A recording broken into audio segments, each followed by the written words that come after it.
Gradients cause ions to move across cell membranes. This results in a separation of charge across the membrane, which in turn creates an electrical potential or force. The electrical potential is called the membrane potential. Your goals for learning are to know the relative concentration of ions inside and outside of cells, to recognize that cells have selective permeability for ions, to understand the equilibrium potential for potassium, to understand that sodium and potassium determine the resting membrane potential, to realize that the sodium-potassium pump maintains the resting membrane potential. Here's what you need to know. The definitions of diffusion, ion, anion, and cation. What ion channels are and how they work. That opposite charges attract and like charges repel each other. To see definitions of terms, click the bold red words. To review ion channels, click the link button. If you use a link button, you can return to the page you started from by clicking the return button.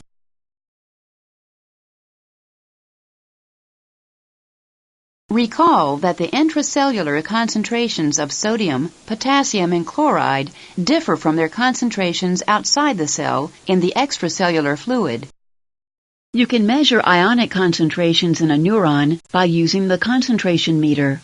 First, click an ion button on the concentration meter, then drag the probe either to the extracellular fluid outside the cell or to the inside of the cell. When you release the mouse, the concentration value of the ion will appear in its appropriate place in the meter. Repeat for each ion.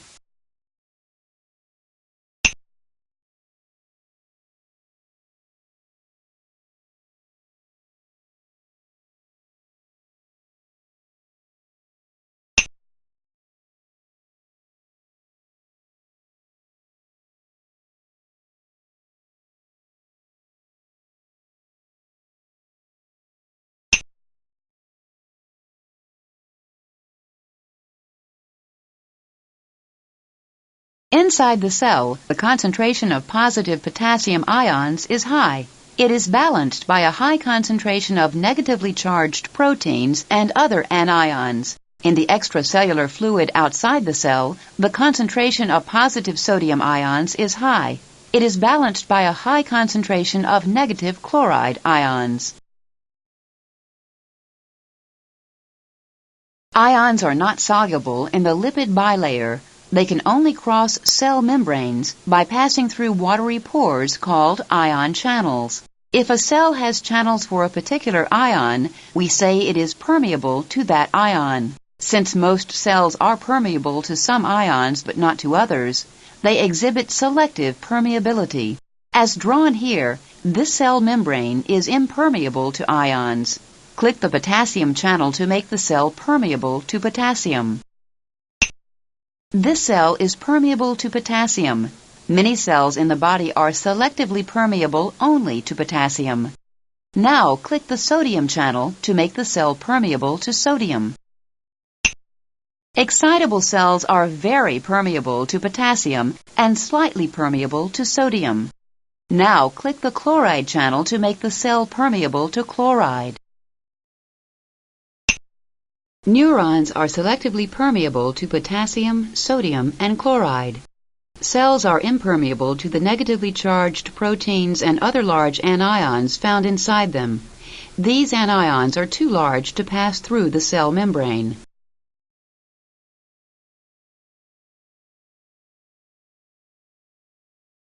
The permeability of a cell for a particular ion depends on the number of channels for that ion and the ease with which the ion can move through the channels. For example, if an ion is small compared to the size of an ion channel, it goes through easily. Permeability can be increased by increasing the number of channels for a given ion. This cell is permeable to potassium. Let's see how adding or removing ion channels changes the permeability of the cell to potassium. Click any channel to add it to the cell membrane. To remove a channel, click and drag it out of the membrane.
You have learned that some channels have gates that may be either open or closed. The permeability of a cell for a given ion increases when gated channels for that ion are opened.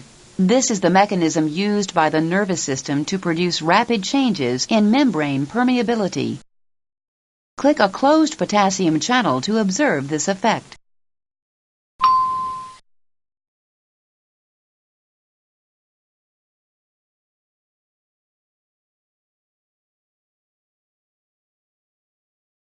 We are studying neurons, but before we talk about how ions move across neuronal cell membranes, let's talk about a simpler cell, one that is permeable to only one ion. Many of the cells of the body are like this simple, non-excitable cell. When we understand it, we will learn how neurons are different because they are permeable to several ions. This cell is selectively permeable only to potassium.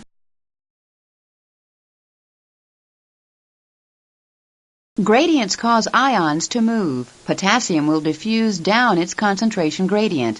That is from the area where its concentration is high to the area where its concentration is low. Indicate the direction in which potassium will move by clicking a potassium ion and dragging it into the mouth of a channel.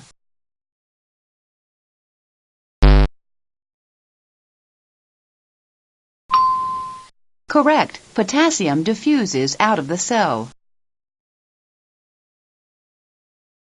The concentration gradient acts as a chemical force that pushes potassium out of the cell. The width of the arrow represents the relative strength of the chemical force.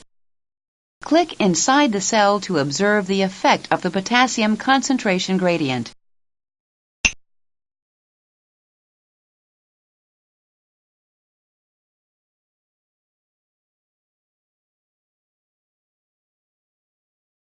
As potassium ions diffuse out of the cell, they leave behind negative ions, making the inside of the cell more negative than the outside. This results in a separation of charge across the cell membrane.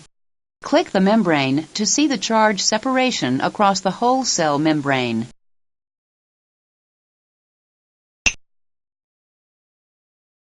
Here, ions inside and outside the cell are represented only by plus and minus symbols to indicate their charges.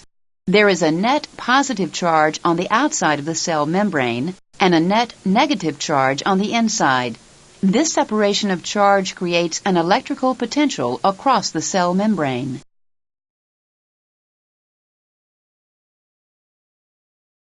Imagine that we put our cell in a bath of extracellular fluid and watch potassium diffuse out. As potassium diffuses out, an electrical potential begins to develop.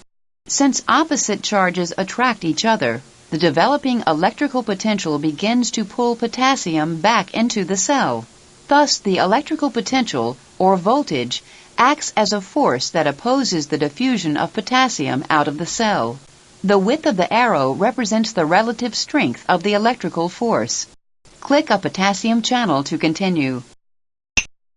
As potassium continues to diffuse down its concentration gradient out of the cell, the developing electrical potential or force increases.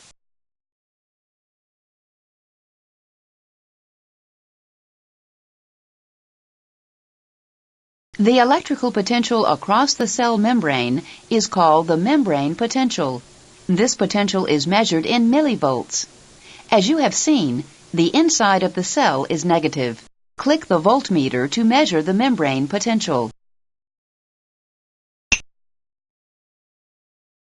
As we've seen, a simple non-excitable cell has a concentration of 150 millimolar potassium inside and 5 millimolar potassium outside. At these concentrations, the chemical and electrical forces on potassium are equal and opposite when the membrane potential is minus 90 millivolts. At this special membrane potential, potassium is at equilibrium. This is called the equilibrium potential for potassium.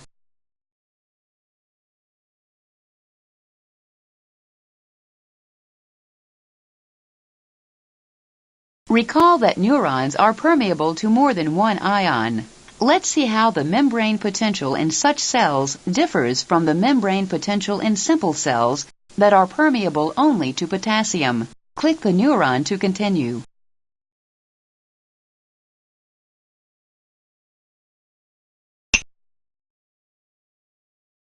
When neurons are not generating electrical signals, we say they are at rest. Resting neurons are very permeable to potassium and only slightly permeable to sodium.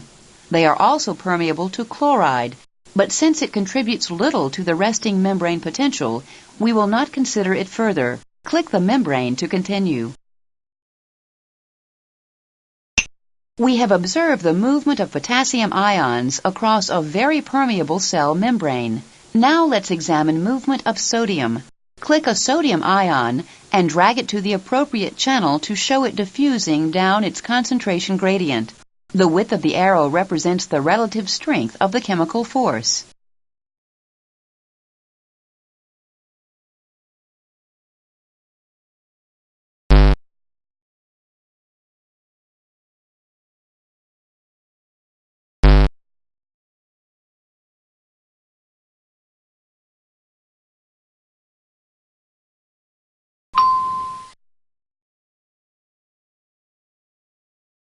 You have learned that when potassium diffuses out of a cell, a charge separation develops, producing a net negative charge inside the cell. Neurons are very permeable to potassium, so they have a net negative charge inside their membrane. Since opposite charges attract each other, the electrical potential resulting from the charge separation acts as a force to pull sodium into the cell. The width of the arrow represents the relative strength of the electrical force. The forces from the concentration gradient and the electrical potential combine to produce a large electrochemical gradient for sodium. The width of the arrow represents the relative strength of the electrochemical gradient. This electrochemical gradient drives sodium into the cell.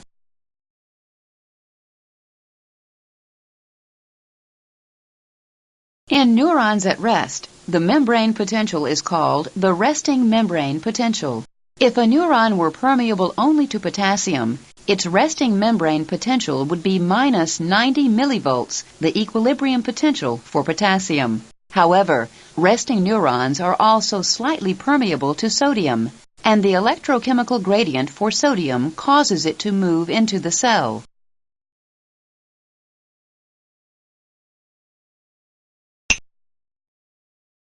The resting membrane potential results from the movements of both sodium and potassium ions. The positively charged sodium ions that have entered the neuron make the membrane potential more positive than minus 90 millivolts, which is the equilibrium potential for potassium. For many neurons, the resting membrane potential is close to minus 70 millivolts.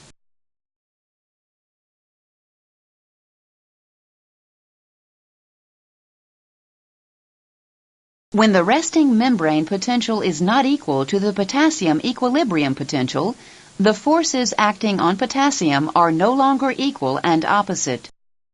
At minus 70 millivolts, the chemical force pushing potassium out of the cell is greater than the electrical force pulling potassium back into the neuron, but only a little bit. The force on potassium is small, but the neuron is very permeable to potassium. As a result, a small amount of potassium moves continuously out of the neuron. At minus 70 millivolts, the force on sodium is very large, but the neuron is only slightly permeable to sodium. As a result, a small amount of sodium moves continuously into the neuron. At minus 70 millivolts, the resting membrane potential, potassium leaks out of the neuron and sodium leaks into the neuron.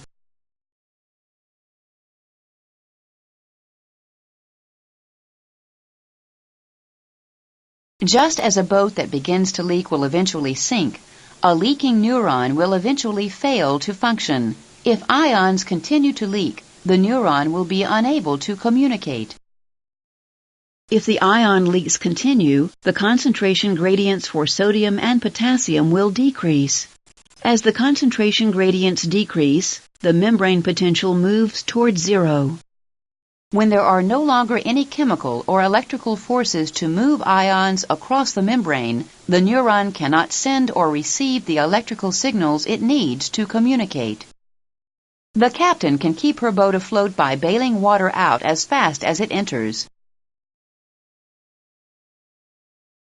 Neurons can prevent the potassium and sodium gradients from running down by transporting potassium back into the cell and sodium back out of the cell.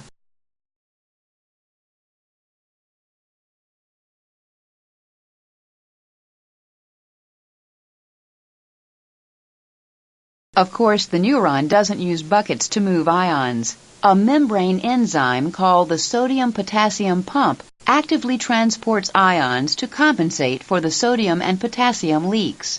This pump uses the energy of ATP to move sodium and potassium against their electrochemical gradients. 3 sodium ions are pumped out of the neuron for every 2 potassium ions that are pumped in. Click the pump to see it work. Click the membrane to continue.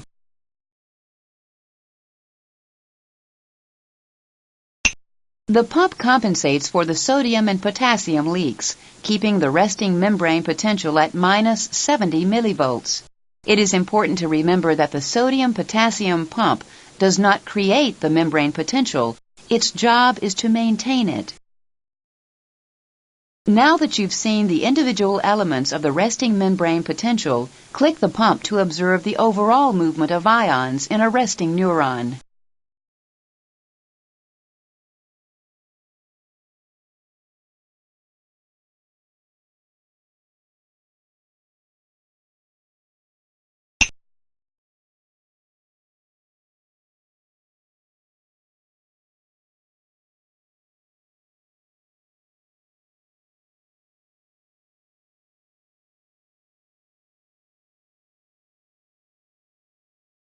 Here's a summary of what we've covered. The concentrations of sodium and chloride are high outside cells in the extracellular fluid, and the concentrations of potassium and organic anions are high inside cells.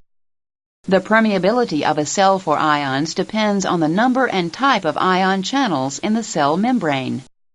The electrical and chemical forces for a particular ion combine to become a single force, the electrochemical gradient, which causes the movement of that ion across the cell membrane. In non-excitable cells, the membrane potential depends only on potassium. Potassium comes to equilibrium when the membrane potential for the cell is minus 90 millivolts.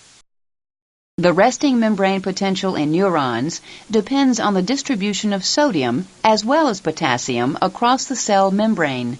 Resting membrane potentials in neurons are commonly around minus 70 millivolts.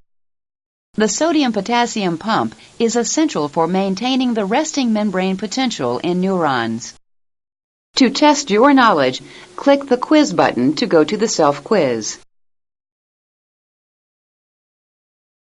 To access cross-references for this topic in your Benjamin Cummings textbook, click here. To test your knowledge, click the quiz button to go to the self-quiz.